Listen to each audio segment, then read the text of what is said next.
You're listening to Marketing Tips with Meliss podcast.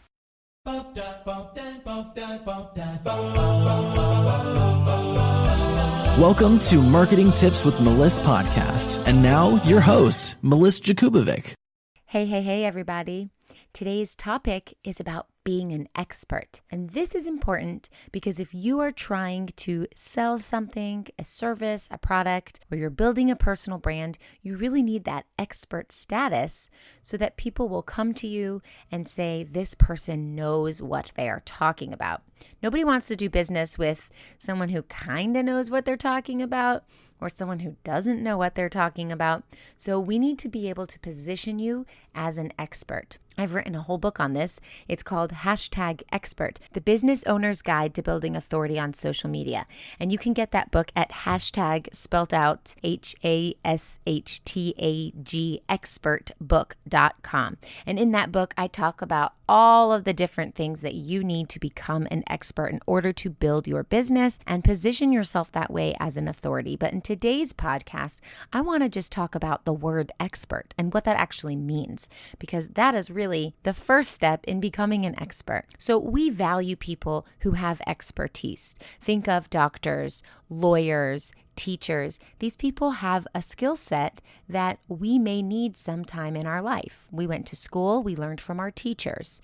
You're sick, you go to a doctor. You get stuck in a sticky situation, you need to seek out the advice or the counsel of a lawyer. So why do we go to people who have expertise? Because they know more than we do about that specific topic. And that's the thing with becoming an expert. You need to know more about one specific topic. You don't need to be a guru in everything. You don't need to be omniscient. I know everything, just like God. We're not saying you need to be God. In fact, nobody's perfect and nobody knows everything. But there is one thing that you know better than 99.99% of the people out there. And that's the thing that you need to focus on. So that means that you have solutions to other people's problems that they can't solve on their own without seeking out the advice or the service of the expert. And that's where you come in. And that's also where the sale comes in. Because if you have a solution to somebody else's problem and they can't solve it on their own and they really need to solve it, they are willing to put money out to get that problem solved. And the sale, therefore, becomes automatic. You don't have to push the sale. You have the solution. You have the goods. You have what they need. They're going to be willing to pay for it because you will solve their problem and in turn make their life easier or make them more money or make them solve whatever issue is keeping them up at night and causing them stress. So I want you to think about what that one problem is that you solve and how you can be the expert for that problem. The first thing is that you need to give value away. You need to be able to give value freely so that people can see, oh, this is what I'm going to get, and this person really does know their stuff. So you're going to have to create a system or create a product or create a service or some sort of idea that someone else can incorporate into their lives to make their lives easier. And then you need to be able to present that to them in an authentic way that reaches the audience that has that problem. So, for example, a teacher. There are teachers who teach kindergarten and they teach little kids their ABCs. And there are scientific professors at Harvard who are teaching really hard scientific stuff. Both of these teachers have value, and both of these teachers are experts in their field because they're able to teach what they are good at to the audience that has that problem and needs to take in that information. And the other thing is they're able to communicate that information to their audience. So if we're going to take a Harvard scientific professor and put them in front of a kindergarten class and say, hey, teach your class the way you would normally do that in Harvard to these kindergarten students, they're not going to be able to effectively communicate to that audience because that's not their audience and that is not their expertise. But you can take a teacher of a kindergartner student and they can sit in a circle and be all cutesy and be really kind and smiling and nurturing and communicate that information to their students in a way that the Harvard professor would not be able to do because that's their audience. So you need to take what you know and then you need to be able to present it to the audience that has that problem. The kindergartners' problems are their learning. It's not a problem, but if we're putting it into a marketing sense, the problem is they don't know their ABCs and the teacher's solving that problem by teaching the ABCs. Not to the Harvard professor class, because if the kindergartner teacher goes into the Harvard scientific class and does a lecture the same way they would teach the ABCs to their kindergartner students, they'd be like, why are we here? We're in Harvard. Why are we learning the ABCs from a kindergarten teacher? But both have value and both are experts in their field. And so that approach is coming from an angle that the audience needs to hear it from. And you also need to be unique in the way that you have this approach. What makes you different? What makes you stand out? So when it comes to being an expert, you can be an expert. And you need to be an expert if you are selling online. But anyone can be an expert as long as they have the expertise, they position themselves that way, they're speaking to the right audience for them, and they're solving that problem. And you want to be unique, you want to stand out. So you're going to create something that makes those people's lives or business or whatever easier. So let's talk about teachers, since we're talking about teachers. A teacher can go to school for 20 years and keep going back and they can get their master's and then they're never done learning. After they get their master's, they're learning at workshops, they're traveling to conferences. They're constantly learning and taking in new information, new learning materials, new ways of experiencing. Here's a great example, math. When I went to school, math was easy. Math was simple. It was this plus this equals this. First, you start on the right column, you do the ones, then you do the tens, then you do the hundreds, and boom, that's what you get. Well, now my kids are at school. They come home with homework. They need help with their math. They're doing Singapore math. What does that mean? I don't know. I bet the teachers who are teaching them know, but those teachers didn't know when they grew up. So they had to go back and learn when they said, all right, this is the new way to teach math. So they had to go back and learn. The learning never stops. They're an expert in what they do because they are continuing that education. Same with doctors. Doctors go to school all the time and they get their degree. They become a doctor, but then it doesn't stop there. There's new research that comes out in the medical field and they have to go take workshops and they have to learn about these things and they have to renew their licenses. So the learning never stops. But are they an expert? Sure. Why? Because they're wearing a lab coat? No, but because they know more than I do on that particular subject.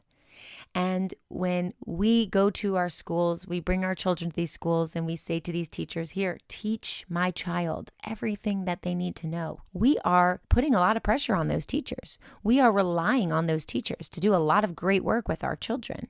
Or when you go to a doctor and you say, here, solve my problem. What's wrong with my body? We'll go sit there in their waiting rooms. We'll deal with their schedules. They'll spend a few minutes with us. They'll give us medication or some other solution. And if you're into Western medicine, you're saying, okay, I trust you. You know? Now, if you're not into Western medicine, you're going to go somewhere else. You're going to go to an energy healer or you're going to go to a spiritual life coach. Whatever your method is, take that analogy and use it to a way that makes sense to you. You're willing to pay a lot of money to have a lot of help. So people are willing to pay lots and lots of money to get their answers solved. So expertise isn't necessarily about knowledge. It can be about how you're communicating the knowledge to your audience. Now, anyone can be an expert because if you think of a ladder with all these different rungs on the ladder, if you are an expert to the third level, that means that you can help anyone below you on the first or second ladder, or even people who haven't even stepped on that ladder. So for example, if you want to learn how to knit, you go on YouTube, you watch a lot of videos, You learn how to knit, you get really excited about it, you get really good at it. Now you try with a different yarn or different string or whatever. You try with a different needle sticks, whatever they're called, knitting needles. Maybe you do the circle one. Maybe you see the way I'm speaking about it, you can tell I'm not an expert. Maybe do the 2 sticks, maybe do the circle one. Whatever it is, there's a lot of different options. There's a lot of different variety inside of each field. So you take on knitting. You go on YouTube and you watch YouTube videos for hours and hours and hours for a couple of days, and you're knitting away like a crazy knitting maniac. And now you've made this gorgeous scarf and you wear it out and you're at the store and someone goes, "Wow, that scarf, it's just delightful. I love it. Where'd you get it?" And you say, "Oh, I made it." And someone says, "No way, you made that? It's amazing. Can you make one for me? How much would you charge me?" And you say, "Well, I didn't even think about that. I'll do it for $25. And the lady's like, "Wow, thank you so much." So you knit another scarf for $25 and you say, "Wow, I'm really good at this and I can do it really quickly. And people keep complimenting me on this and people keep wanting me to make these scarves for them." Suddenly you realize you have a skill, an expertise that is higher level than the lady walking in the grocery store asking you about the scarf. It might not be as high as a level as the people who are publishing books on knitting that are sitting on the shelves in the art store, or it might not be someone who set up a whole showroom in some art festival, but you have enough expertise to teach someone to knit, to sell a scarf, because you learned it on YouTube. So you can take any skill that you have, refine it, get better at it, and turn it into something. And instantly you become the expert. You become the expert in something that you enjoy, and you are able to teach or develop up to the level of where you are. So anyone below you will see you as an expert. At the same time, you can be furthering your education and learning more from experts who are a few steps ahead of you. Whether it's watching more YouTube videos, or now you get so into it, you attend a conference to learn the newest tricks or the best new yarn that's come out in the industry to use for your knitting. So I want you to think about how you can become the expert and you can build that authority.